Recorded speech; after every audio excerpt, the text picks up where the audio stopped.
नमस्कार साथियों, मैं राज किरण आप लोगों का स्वागत करता हूं आपके अपने YouTube channel JB institute the learning junction पर।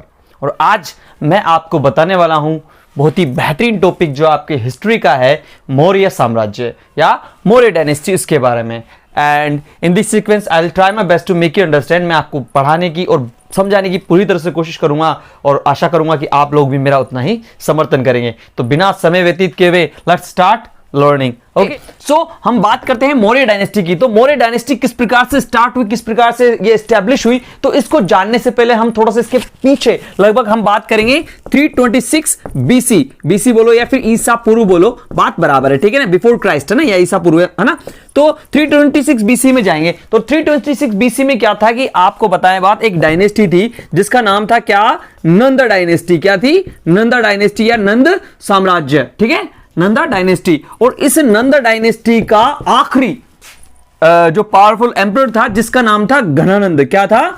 घनानंद। क्या था? घनानंद, ठीक है। तो ये घनानंद नाम का जो एम्परर था साहब, बड़ा ही बहुत ही दुष्ट था, मतलब कह सकते हो इतना पापी था। कहते हैं कि इसको बिल्कुल भी परवाह नहीं थी अपने प्रजा की। और कह सकते हो इंग्लिश में एक वर्ड है डेस्पोटिक। तो ये बहुत ही ज्यादा डेस्पोटिक और कह सकते हो मतलब इतना निर्दयी था कि इसको बिल्कुल मतलब प्रजा मरे तो मरे, कुछ भी नहीं, इसको तो टैक्स से मतलब है। दुनिया मतलब कह सकते हो पब्लिक के ऊपर इतना टैक्स लाद रखा था इसने हद से ज्यादा, और पब्लिक बहुत ज्यादा परेशान थी। He doesn't even care about the people of his subject, right. लोगों की बिल्कुल परवाह नहीं थी इसको। तो भाई पता है क्या किया आखिरकार, यहाँ की जो जनता थी वो बिल्कुल त्रस्त हो चुकी थी कि भाई अब तो हमें क्या है, इसको चेंज होना चाहिए, कोई अच्छा राजा मिले जो हमारे अच्छे दिन ला पाए, लाइक। तो ऐसा कुछ सोचते हुए उसने क्या किया, उनकी आखिरकार इच्छा पूरी हुई। और वो पूरी इच्छा करने में जो सबसे महत्वपूर्ण योगदान निभाया वो है एक व्यक्ति जिसका नाम है कौटिल्य, राइट। क्या नाम है उसका? कौटिल्य, राइट। और इस कौटिल्य के 3-4 नाम है जिसको आप सोचकर कंफर्म, थोड़ा सा कंफ्यूज मत होना। इस कौटिल्य को हम क्या बोलते हैं? विष्णुगुप्त। इसको ही क्या बोलते हैं हम? विष्णुगुप्त बोलते हैं। और इसी को हम क्या बोलते हैं? कौटिल्य को विष्णुगुप्त बोलते हैं, कौटिल्य को क्या बोलते हैं? चाणक्य, राइट, चाणक्य। तो तीनों नाम क्या है? एक ही व्यक्ति के, ध्यान रखना इस बात का। तो ये क्या है, इसके दरबार में प्रधानमंत्री था। इसकी एक दिन इसने क्या कर दी? बेइज्जती कर दी। क्या? इसने इसकी एक दिन बेइज्जती कर दी। किस वजह से? क्योंकि जो अपने कौटिल्य है, जो चाणक्य है, उसके पैर क्या है, थोड़े क्रूड थे, थोड़े मुड़े हुए थे, ठीक है। और he doesn't look so good, handsome type of बंदा, ठीक है। तो इसने इसकी बेइज्जती कर दी कि बोले यार तो कैसा है, बिल्कुल कतई घटिया, मतलब दिखने में भी सही नहीं है वगैरह वगैरह, इस टाइप से बहुत ज्यादा बकवास दिखता है, लाइक जो लोअर क्लास के पीपल होते हैं ना उस टाइप से दिखता है। तो भाई ये बेइज्जती है ना अपने कौटिल्य बिल्कुल बर्दाश्त नहीं कर पाया। He got so he felt insulted। उसने बहुत ज्यादा इंसल्टेड महसूस किया और उसने सोचा कि यार ये तो बड़ी तगड़ी बेइज्जती होगी। और उसने इसके मुंह पे कह दिया, बोला टेंशन ना ले, एक दिन ऐसा आएगा कि तेरे इस राज्य पर मैं एक लोअर क्लास का बंदा ही लाकर बिठाना है, और तेरे इस राज्य के सोच ले लास्ट टाइम आने आ गया, मतलब समझ ले। और इस प्रकार से कहकर उसने दरबार को छोड़ दिया और चला गया साहब। चला गया तो क्या हुआ कि इसने कसम खाई ली थी कि इसको बिल्कुल क्या करना है, जो नंद डायनेस्टी का जो घनानंदा है, इस घनानंद को क्या करना है, साम्राज्य से हटाना। तो इसने क्या किया, एक डिसिपल, एक शिष्य खोजा जिसका नाम था क्या, चंद्रगुप्त। क्या नाम था? चंद्रगुप्त। इसके नाम तो देखो चंद्रगुप्त बाद में मिला है, ठीक है। चंद्रगुप्त नाम का एक व्यक्ति था, वैसे नाम है ना, इसके नाम बहुत सारे मिले हैं, आपको बताऊंगा इसके नाम कौन कौन से हैं।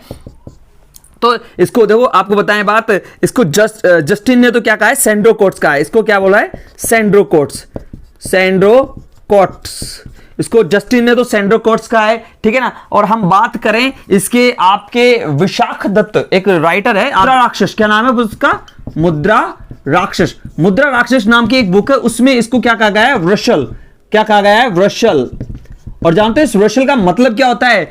निम्न कास्ट से बिलोंग करने वाला, या निम्न जाति का या वर्ग का, निम्न जाति का या निम्न वर्ग का व्यक्ति। मतलब आप सोच सकते हो कि ये जो अपना विशाख दत्त है, उसने जो मुद्रा राक्षस ली है उसमें क्लियर बताया है कि जो चंद्रगुप्त मौर्य था वो क्या है, आपके लोअर क्लास से बिलोंग करता था। अब लोअर कास्ट से तो बिलोंग करता था, लेकिन बंदा भाई साहब बड़ा एलिजिबल था। तो चाणक्य ने देखा, आप जानते हो कहते हैं ना हीरे की परख जौहरी कर सकता है। तो यहां पर चाणक्य या कौटिल्य जिसने भी था, उसने इसको देखा और उसने देखा कि हाँ, he can be the future king और future emperor of Magadh dynasty, है ना। मगध साम्राज्य का क्या कर सकता है, ये एक अच्छा राजा बन सकता है। उसने इस बात को पहचान लिया और उसको पहचानते ही क्या हुआ, इसने सेलेक्ट कर लिया और उसको ट्रेन किया बहुत ज्यादा अच्छा वाला। किसने? अपने कौटिल्य ने। और अच्छा ट्रेन करने के बाद पता है क्या किया, और इसने घनानंद को इजीली परास्त कर दिया। और इसका शासन चला लगभग कब, 322 से लेकर 298 बीसी तक। भाई आपको पता है बिफोर क्राइस्ट है ना, ईसा पूर्व वाला मामला है, तो इसलिए आप जानते हो उल्टा चलता है, कोई दिक्कत वाली बात नहीं, ठीक है ना। तो इसने लगभग 22 प्लस 2 लगभग 24 ईयर्स या 25 ईयर्स 24 ईयर्स इसने क्या किया, शासन किया यहां पर, है ना। और कितने वर्ष की उम्र में, तो बात करें चंद्रगुप्त मौर्य है मात्र आपके 25 वर्ष की आयु में, 25 ईयर्स की एज में क्या है, इसने ये सम्राट बन चुका था, कहां हुआ है ना, महाजनपद उसका, ठीक है।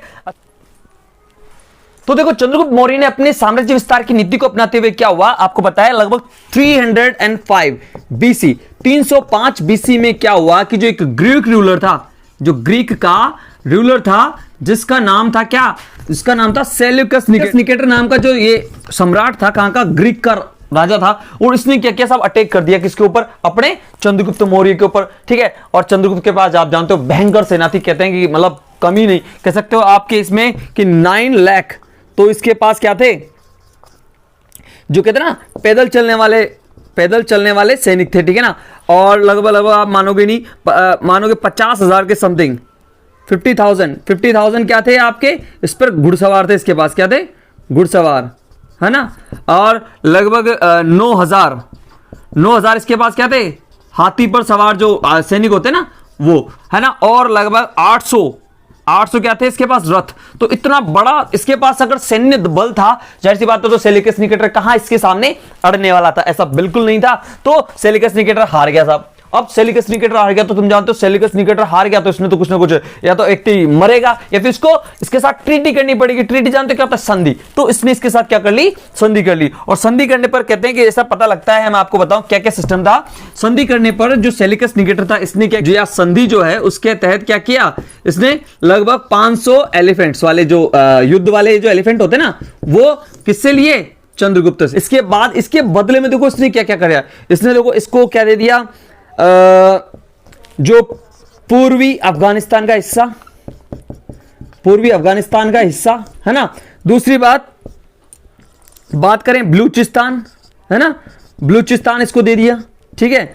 अच्छा बलूचिस्तान दे दिया। इसके अलावा जो सिंधु नदी है, या सिंधु नदी जो है, इंडस रिवर जिसे बोलते हैं, उसका पश्चिमी भाग, क्या उसका पश्चिमी भाग पूरा इसको दे दिया। अब आपको देखो समझाऊं मैं थोड़ा मैप बना के, ये अपना आपका इंडिया का मैप हो गया।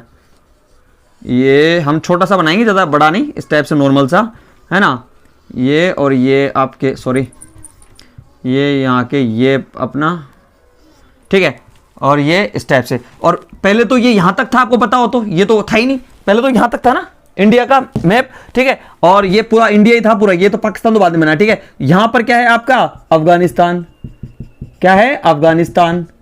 तो इसको देखो जो सेल्यूकस निकेटर था उसने कैसे मात्र 500 हाथी लिए, उसके बदले में क्या दे दिया, अफगानिस्तान का पूर्वी हिस्सा, मतलब ये वाला हिस्सा इसको दे दिया, बलूचिस्तान वाला पूरा हिस्सा दे दिया। प्लस यहां पर से आपको होता है सिंधु नदी यहां से आ रही है, जरा सी अगर पूरा इसमें आ रही है ना, पूरे इसमें। अब ये सिंधु नदी का पश्चिमी भाग, मतलब पूरा एरिया यहां तक, तो मतलब आप जानते हो इसने लगभग पूरा बहुत ही जल्द जाकर, यहां आपका मगध है, यहां पर आपको पता है ये मगध है, तो यहां पर पूरा लगभग थोड़े समय में इसने इतना साम्राज्य फैला लिया, किसने, आपके चंद्रगुप्त मौर्य ने, ठीक है। और बहुत पावरफुल एम्परर था, तगड़ा वाला मामला था। अच्छा इसके बाद सब अब क्या करें, अब आ गया साहब अंत समय। अब आप जैसा जानते हो आदमी भक्ति कब करता है, बुढ़ापे में, अवस्था आ गई इसकी, वृद्धावस्था, ठीक है। और इसने क्या किया, वृद्धावस्था में इसने क्या किया, एक जैन धर्म का एक बहुत बड़ा गुरु था जिसका नाम था भद्रबाहु। क्या नाम था, भद्रबाहु। क्या नाम था, भद्रबाहु। जो भद्रबाहु जो एक जैन तीर्थ करते, और इनकी बातों से बड़ा प्रभावित हुआ, और इनसे प्रभावित होकर इसने क्या किया, जैन धर्म को अडॉप्ट कर लिया, जैन धर्म स्वीकार कर लिया साहब इसने, किसने। और साहब अब चंद्रगुप्त क्या बन चुका है, चंद्रगुप्त जैन बन चुका है, चंद्रगुप्त क्या बन चुका है, जैन बन गया साहब, ठीक है। अच्छा जैन बनने के बाद पता है, अब जब जैन धर्म अपना लिया तो भाई आप जानते हो दुनिया भर के कार्य जितने भी उसको करने हैं, जितने भी सिस्टम होंगे वो किसके अकॉर्डिंग होंगे, जैन धर्म के अकॉर्डिंग होंगे, ठीक है। तो अब साहब ये क्या करेगा, आपको पता होना चाहिए, ये लास्ट मोमेंट पे लगभग बात करें हम 298 बीसी में, लगभग इसने क्या किया, एक जगह है जिसका नाम है श्रवणबेलगोला। क्या नाम है, श्रवणबेलगोला।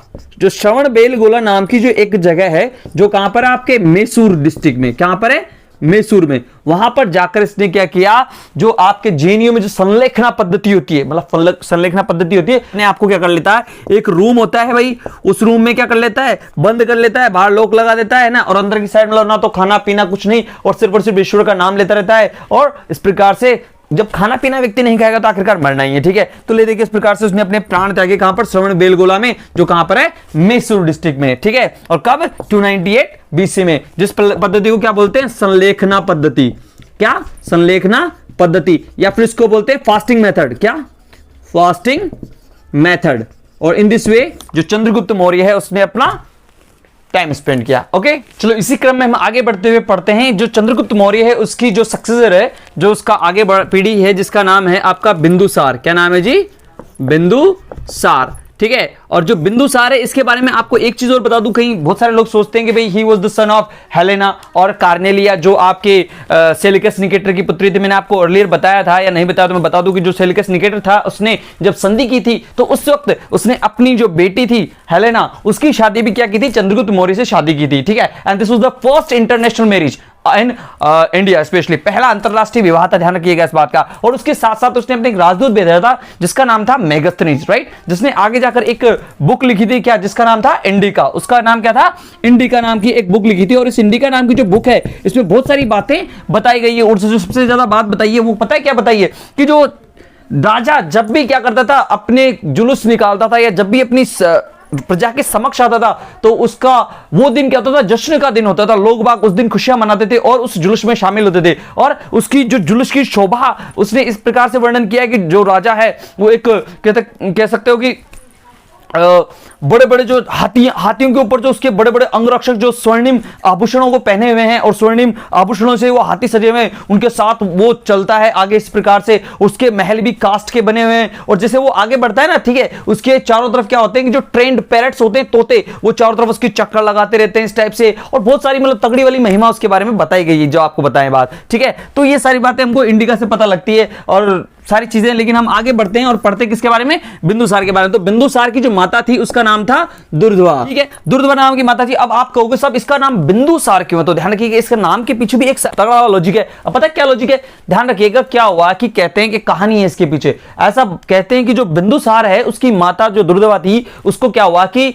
पता नहीं, कहते हैं चाणक्य ने या फिर किसी और व्यक्ति ने, क्योंकि क्या ऐसा सुना है कि जो बिंदुसार के पिता कौन, चंद्रगुप्त मौर्य, एटलीस्ट ऐसा कहते हैं कि उसकी पत्नी की तरफ ज्यादा सम्मोहित था और अपने राज्य पर पूर्णतः ध्यान नहीं दे पा रहा था। तो इस वजह से क्या किया, उसको जहर दिलवा दिया गया, किसकी, उसकी पत्नी को। और उस जहर का असर इतना खतरनाक था कि उसकी पत्नी की तो मौत होगी, लेकिन actually at that moment she was pregnant, वो क्या थी, गर्भवती थी। तो उसका आप जानते हो वारिस तो बड़ा इंपॉर्टेंट होता है उस वक्त। आप जानते हो स्त्रियों की इतनी कद्र नहीं थी, बस वारिस उन्हें चाहिए होता था। स्त्रियों का एक मेन मोटा होता था उनका शादी करने का, ठीक है। तो वारिस की प्राप्ति के लिए जो आप जानते हो कौन, जो आपका चाणक्य है, ठीक है, उसने क्या किया, उस मृत स्त्री के या उसको जो मृत्यु होने वाली थी उसी क्षण क्या हुआ, उसका ऑपरेशन किया, सर्जरी करके उसके अंदर से क्या निकाला, उस बच्चे को निकाला, शांत हो गया। परंतु जब उसको जो जहर दिया गया था उसका क्या हुआ, इसके ऊपर भी असर हुआ और इसके चेहरे पर जो बिंदु बिंदु बिंदु से हो गए, लगभग क्या हो गए, डॉट डॉट डॉट से हो गए। और इस वजह से क्या है, इसका नाम ही क्या पड़ गया,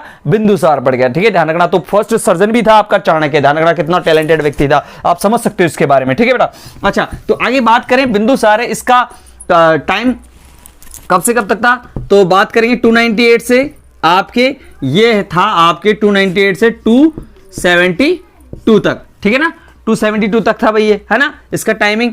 और आपको बताएं, इसको बहुत सारे कई सारे नामों से जाना गया है, अलग अलग नामों से कहा गया है। हम बात करें वायु पुराण की, क्या, वायु पुराण में आपके इसको क्या कहा गया है, भद्रसार, क्या कहा है, भद्रसार, भद्रसार, जैसे हिंदी में बोल सकते हो आप, ये भद्रसार, है ना। और आप बात करें जैन जो टेक्स्ट है या जैन जो ग्रंथ है ना, जैन टेक्स्ट या जैन ग्रंथ जो है ना, या जैन ग्रंथ जो है उसके अंदर इसको क्या कहा है, सिंहसेन, क्या कहा है, सिंहसेन कहा गया है इसको, है ना, इसको सिंहसेन कहा है भाई, किसको, आपके बिंदुसार को। तो ये कई सारे इसके नाम हैं जो आपको बिंदुसार के बारे में बताऊं मैं बात, है ना। और ये जो बिंदुसार था वो आजीवक संप्रदाय का था, आजीवक संप्रदाय को क्या करता था, बिलोंग करता था, मतलब आजीवक एक प्रकार का ऐसा धर्म है, जाहिर सी बात है उसकी नजर में क्या होता है, ना कोई गॉड, किसी भी धर्म को, मतलब किसी भी ईश्वर को नहीं मानते थे, ना दे मतलब वो जो एक रिचुअली चले आ रहे हैं ना, कल्चरली कह सकते हैं भगवान की पूजा करो, आइडल वर्शिपिंग जिसे बोलते हैं, मूर्ति पूजा वगैरह, सबका विरोध करते थे आजीवक संप्रदाय के लोग। तो उस धर्म से बिलोंग करता था अपना ये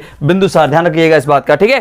तो वायुपुराण में इसको बोल गया, जैन टेक्स्ट में बोल दिया। और एक और चीज इसके बाद बताएं, कहते हैं कि इसके शासन में 2 विद्रोह हुए हैं। क्या 2 विद्रोह हुए? उस 2 विद्रोह में क्या किया उसने, पहले तो अपना, इस विद्रोह में जो 2 विद्रोह हुए उसमें पहले में तो क्या किया इसने, अपने बड़े लड़के को, जिसका नाम क्या है, सुशीम, क्या मैं, सुशीम, उसको भेजा। और जब उससे लगभग, और दूसरी बार जब विद्रोह हुआ उसमें इसने अपने दूसरे बेटे जिसका नाम क्या है, अशोक, उसको भेजा इनको दबाने के लिए। उन लोगों ने इजी वे में बड़ा अच्छा मैनेज किया, लेकिन जो मैनेजमेंट था वो अशोक का सबसे ज्यादा बेहतरीन था। और यही एक कारण है कि लोगों ने अशोक को क्या किया, अपना किंग या अपना सम्राट जो चुनने के में बहुत ज्यादा दिलचस्पी दिखाई, ठीक है ना बेटा। तो ये सारा मामला था। अच्छा, एक और चीज इसके बारे में क्या क्या बताया, भद्र सर नाम बता दिए, इसके ज्यादा क्या इतना नहीं पूछते हैं, ठीक है। इसके बारे में 1-2 चीज और है। देखो इसमें क्या था, इसके टाइम पर क्या है, 2 एक तो ग्रीक रूलर है एंटियोकस, क्या, एंटियोकस, और इस एंटियोकस ने अपना एक राजदूत भेजा दरबारी, जिसका नाम था डायनिसियस, क्या, सॉरी डायमेकस, क्या नाम था उसका, डायमेकस। ये डायमेकस, जो डायमेकस था वो तो किसने भेजा है आपको पता है, आपको ये बस ये ध्यान रखना है, डायमेकस तो भेजा है किसने, एंटियोकस ने, जो कहां का राजा था, ग्रीक का। और जो दूसरा था आपका इजिप्ट का, मिस्र का राजा था, ठीक है। और मिस्र के राजा का नाम था, पता है क्या था, मिस्र के राजा का नाम था फिलाडेल्फस, क्या नाम था, फिलाडेल्फस। और इस फिलाडेल्फस ने पता है किसको भेजा, इसने भेजा डायनोसियस को, क्या, डायनोसियस को इसके राज्य में क्या भेजा, एज एम्बेसडर भेजा, एम्बेसडर बोल सकते हो या राजदूत के रूप में भेजा है, ठीक है ना। ये सारा मामला था जो आपके बिंदुसार के बारे में, ठीक है ना। और अब हम अशोक के बारे में पढ़ेंगे इन आवर नेक्स्ट क्लास। सो अगर आप लोगों को ये क्लास अगर अच्छी लगती है और आप अगर और ज्यादा अच्छा बात मतलब इसके बारे में देखना चाहते हो, ठीक है, तो आप